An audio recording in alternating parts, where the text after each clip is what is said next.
Hello everyone, welcome back to another episode of Throwing in the Towel. Each week I dive deep into the NFL season and make the tough call on which team it's time to give up on. Whether it's due to a string of injuries, a losing streak, or just plain bad luck, some teams just don't have what it takes to make it to the playoffs. And in today's episode, I'm going to be picking team number 3 for Throwing in the Towel. So let's get right into it, starting with the AFC East and the New England Patriots. And yes, the Patriots were bad against the Jets, but it's not entirely Jacoby Brissett's fault. The offensive line is terrible. The pass catchers, that entire group right there might be the weakest one in the NFL. However, a change at quarterback is not going to fix any of that. It's just going to set up Drake May to fail. So thankfully, Rod Mayo recognizes that, and he's keeping Jacoby Brissett in. How much longer? Who knows? And the Miami Dolphins, well, the argument that Tua Tagovailoa wouldn't be the same quarterback outside of Mike McDaniel's system or offense that doesn't feature Tyreek Hill and Jaden Wallow, that one still might hold some weight. However, it's clear that this offense, regardless of the talent on it, just won't work with any quarterback. Skylar Thompson made that pretty much evident. And without an offense that can put up points and punches, the Dolphins aren't that very threatening. So pretty much Thompson's injured. I don't think he's going to play week 4, even if he's medically cleared. So it's either Tim Boyle or Tyler Huntley. Man, what a great time to be a Dolphins fan. Yikes. AFC North, we got the Bengals, Browns, and Bengals and Browns represented this week. And for the Bengals, seeing an offense this good wasted on a team this bad is just depressing. This is a game that Cincinnati topped 30 points, didn't punt, and still lost, where the Cincinnati defense just could not get off the field against a rookie quarterback in his third game. The Bengals' slow starts in previous years could at least be attributed to Joe Burrow having some sort of health issue in training camp, but there's no excuse this year because he was healthy in training camp. For whatever reason, Zach Taylor doesn't have this team ready to go when the season starts. Now the Bengals are in a hole that is likely too deep to dig out of, and Taylor might be showing the door. If not him, then probably his DC, which would certainly be fair. And for the Browns, maybe it's the offensive line, and maybe it's just the off-field. Maybe it's the off-field issues that continue to swirl around Deshaun Watson. Maybe Deshaun Watson just isn't that good anymore. Whatever the reason is, Cleveland must do something to try to get this offense going. And Stefanski might want to think long and hard about perhaps making a switch to Jameis Winston at quarterback in Week 4. The Watson trade and contract, that combination is one of the worst personnel moves in NFL history. Unfortunately, cap-wise, there's just no getting away from it. It's going to absolutely sink your team. It's going to sink that team no matter what they do cap-wise. But it certainly is a tough situation. But I guess give the Browns some credit. They've kind of like tuned out the noise with quarterback controversy. But how much longer can they do that? Who knows? AFC South, we have the Texans, Titans, and Jaguars representing this week. And for the Titans, frankly, there's not much that they can do about the quarterback situation. It's not like inserting Mason Rudolph into the mix is suddenly going to make the Titans a good team. But Levis cannot seem to stop making terrible decisions with the ball. Although, at least this week, he didn't make a comically bad error that kind of made him the butt of a bunch of jokes. The Titans might as well start seriously scouting next year's quarterback class, because at this rate, this team will be picking in the top 3 next year. For the Jaguars, in fairness to them, Trevor Lawrence, he is hardly solely to blame for that loss against the Bills. Frankly, there wasn't a facet of the game where the Jaguars weren't just absolutely dominated. Jacksonville's offense had 239 yards of offense and converted just 2 of 13 first downs. And apparently the defense for the Jaguars must not have made the trip. They must have stayed in Florida or something, as the Bills scored touchdowns on their first 5 possessions. But Lawrence is the face of the franchise, and he's getting paid as such. And right now the Jaguars 0-3, they are in free fall. And then we have the Texans. And over the first couple of weeks of the season, the Texans looked the part that people expected them to be, and that is one of the NFL's best team. But last Sunday in Minnesota is it's a reminder that even the good teams get drilled on certain weeks, and that just happened to be one of those weeks where they got dominated in every facet of the game by the Vikings.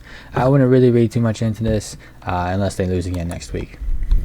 And then in the AFC West, we have the Chargers and the Raiders. And for the Raiders, well, they have had their fair share of moments in recent years, fair share of low moments in recent years. After Antonio Pierce rallied the team down the stretch last year, the hope was that things were heading in the right direction by keeping him as head coach.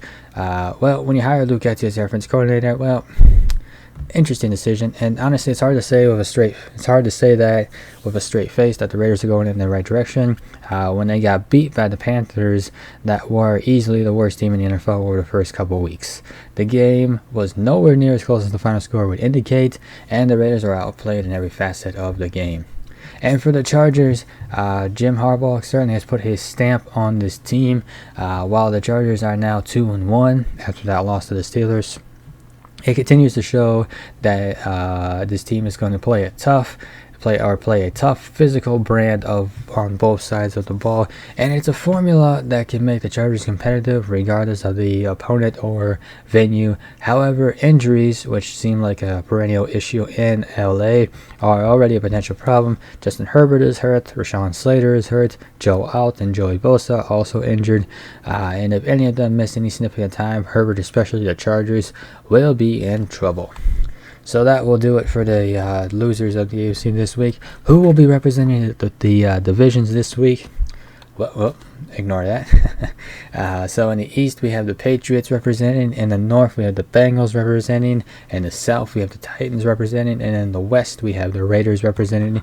And of these four teams, who do you think will represent the AFC this week? Most people probably thinking Patriots or Titans. Well, it's actually the Tennessee Titans that will be representing the AFC this week. They are the worst team in the AFC as of week 3. Now we move on to the NFC East with one lone representative, a team from the Lone Star State, the Dallas Cowboys. And remember when the Cowboys were unbeatable at home, when their defense was among the NFL's best? Well, Pepperidge Farm remembers, and maybe you do too. But the Cowboys, apparently they've forgotten about all that. And there's another problem for this team as well, and that's the fact that the Cowboys have no run game to speak of. The Cowboys can't run the ball and have two reliable pass catching options in CeeDee Lamb and Jake Ferguson. Simply put, it wasn't enough to get the job done against the Ravens, or even complete that comeback. In the NFC North, we have one representative this week, and that's the Chicago Bears. And the Bears have a problem, and it's not just their offensive line, as some would lead you to believe. Caleb Williams is also playing a part in why he's facing so much pressure and taking so many hits. He is struggling with recognizing defenses, processing post-snap, and staring down targets. Natural ability is clearly present in his skill set. The game simply hasn't slowed down for him yet. When those issues are coupled with a subpar offensive line, a rookie will then have to deal with a lot more pressure than just being a rookie quarterback. And in the NFC South, we have 3 representatives this week. Go figure, the Panthers are the one team that won this week. We have the Saints, Buccaneers, and Falcons. So everybody else kind of just lost. And for the Falcons, well, despite their 1-2 record, the offense has shown improvement every week. Kirk Cousins has developed a nice rapport with Drake London and Darnell Mooney. He even hooked up with Kyle Pitts for a big play against the Chiefs, which certainly will make the fantasy football community happy. The Falcons have a new coaching staff, so give them some time to kind of iron out the wrinkles and then check back later on to see how they're doing. And for the Buccaneers, a week ago, they appeared to be on the cusp of being an elite team, and on Sunday, well, they played more like a middle-of-the-pack team that could struggle to make the postseason. To be fair, they were missing some people on defense, and Sunday's loss could ultimately just be a footnote similar to like Houston's loss as well.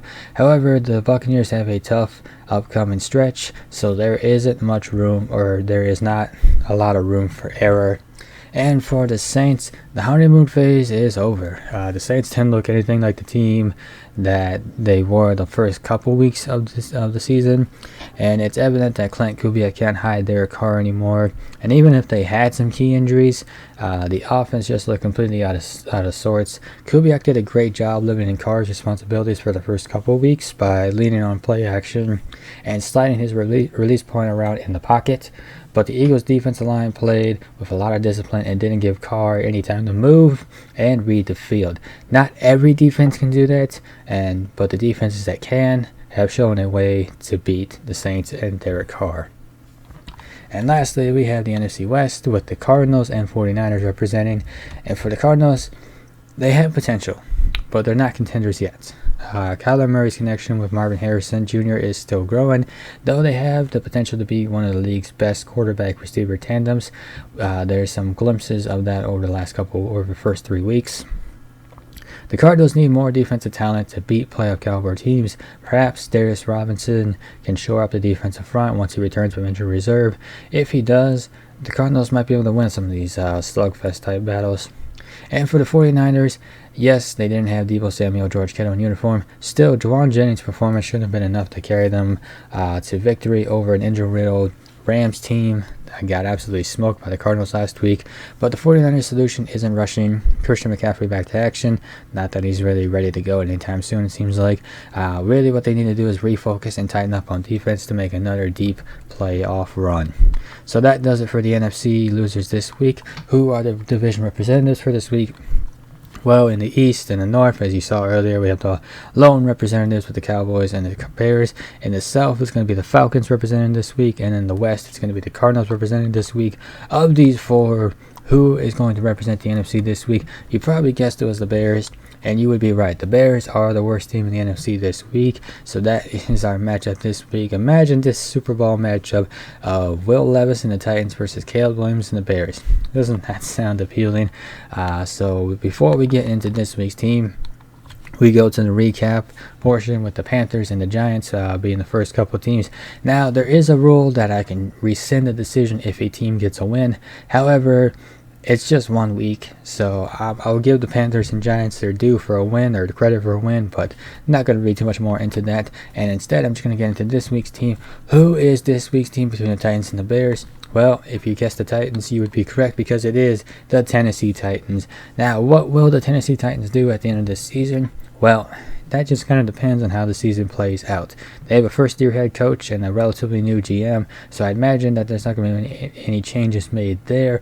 Rather, this is all on Will Levis and how he performs the rest of the season. If he does not perform well, expect him to be the one to get fired.